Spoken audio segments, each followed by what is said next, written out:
Hi, I'm Jay Blackwell, our Dove Project. I want to start off. I want to thank all the newcomers to the page, everyone who's been liking and following our page, and I hope that you like it so much that you will share it with your friends, and so that we can grow. It's awesome having you on board. I hope you like what you're hearing and seeing, and you'll continue to follow us.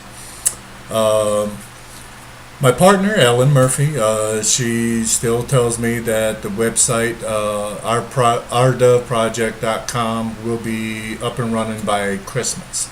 So, yes, Ellen, I'm throwing you under the bus. Uh, Yesterday, I posted an article about volunteers needed. What I mean by volunteers needed is if you're looking at us and you're watching us and you're following us, you know that we're looking for good, positive, inspirational stories. We're looking for input on maybe how we can make things better, improve upon.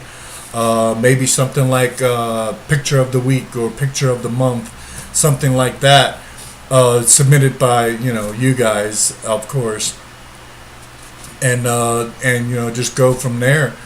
Um, the more people we get, I mean, and start sharing. Even if you have an article or a story about a small organization that's doing great work in your community, tell us about it. Send us the information, and let us put it out there. Let's let them, help let them grow, and we'll grow at the same time. And that's what I've said in previous videos, that's what this is all about. It's about getting more and more people together and spreading nothing but unity, peace, and love. Positive and inspirational stories, pictures, whatever it is, just as long as it's it pointed in that direction that we're looking for.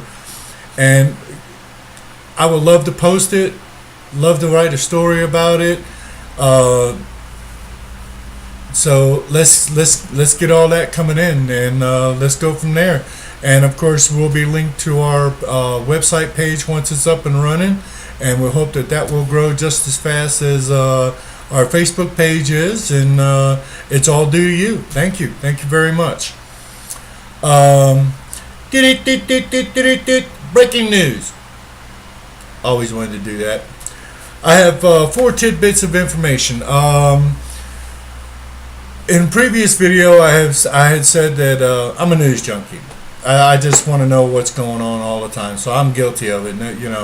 And actually, that's what's helped create this page and hopefully our site here soon.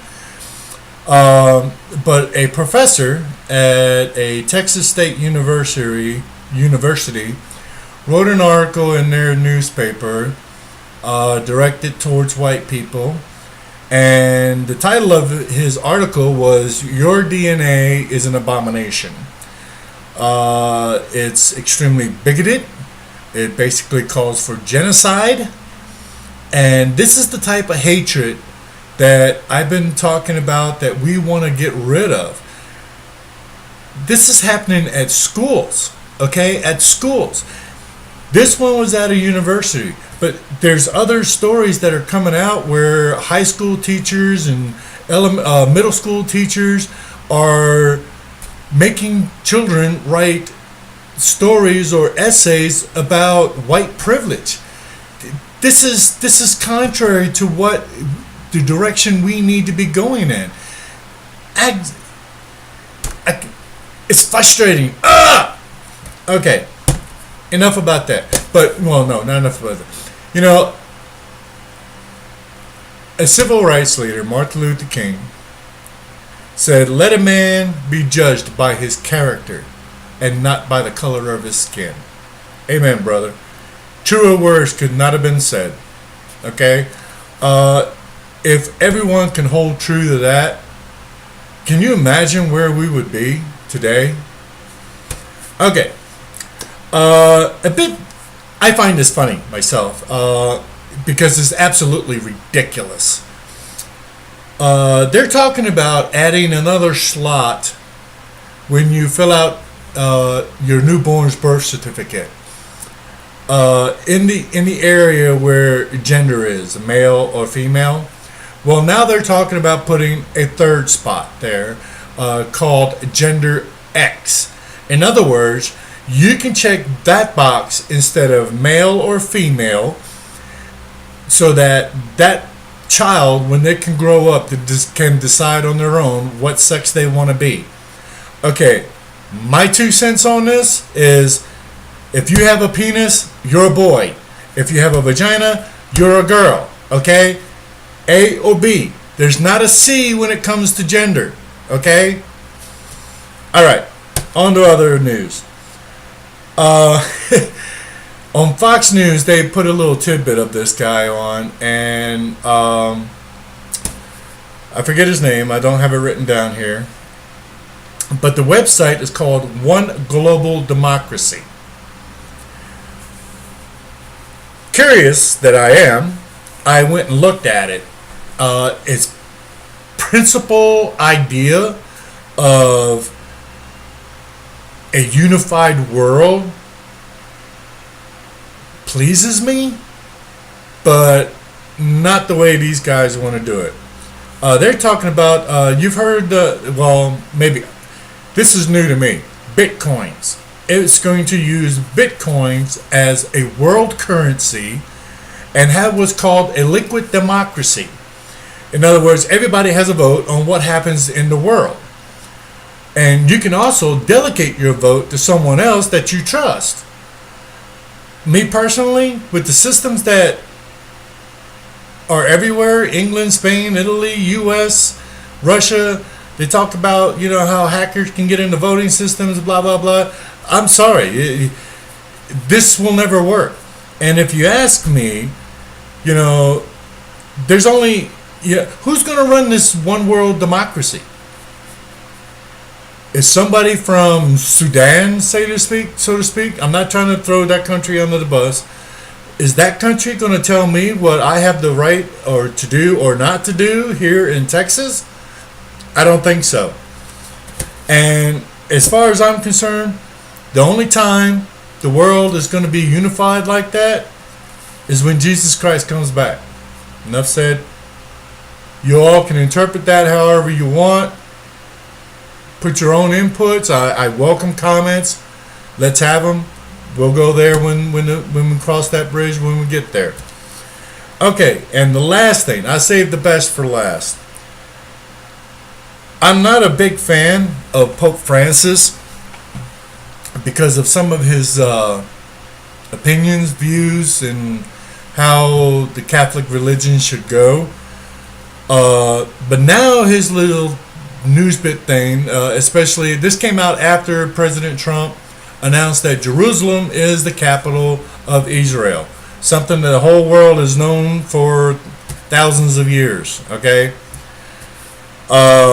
he wants to change the wording of the Lord's Prayer. It's specifically the section where it says, "And lead us not into temptation." He wants to change it to, "And let us not be led into temptation." Now with that, basically, I don't have a problem with, other than the fact that we've been saying the Lord's Prayer as it is written for over 1,000 years. And during those thousands of years, 1,000 years or so, you mean to tell me no other pope has discovered that it is translated wrong? Again, the opinion is yours. The reasoning they give behind it is that the translation got messed up going from Arabic to Greek to English. Fair enough point. But I'm saying the Lord's Prayer the way it has been. I'm not changing it because all of a sudden, that 2,000 years later, some pope decided it needed to be written differently. Again, everybody's entitled to their view. Everybody's entitled to their opinion, especially on the four news tidbits that I just hit on. I just don't know if a lot of people know that this stuff is going on. I know people are busy with work and then come home with kids or they have two jobs and they just don't have time to sit there and watch news. They depend on social media for their news tidbit. So I'm putting this out so that you're aware that something is going on, and exactly what it is, on the opinion of this guy right here. It's my opinion. You're welcome to your opinion. You're welcome to open up a forum on our site and start talking about it. I would be more than happy to listen and respond. As always, we're about bringing everybody together. It doesn't matter your race, your gender, your nationality, your political or your religious beliefs. Nothing like that. It's about bringing everybody together. If you want to call it a true rainbow, then a true rainbow. But that's what we're about. Again, thank you for looking at this video and watching it. And please bring on your stories, your inspirational stories, your pictures, your opinions on something I might have said or something that we wrote down. Please. That's what it's all about. And remember, please, if you do still like what you're hearing and seeing and reading, share, and ask your friends to share. Okay, let's let this thing go and just boom, explode and start spreading some good stuff around the world. Let's start off with the country first, and then we'll worry about the world. All right, thanks again.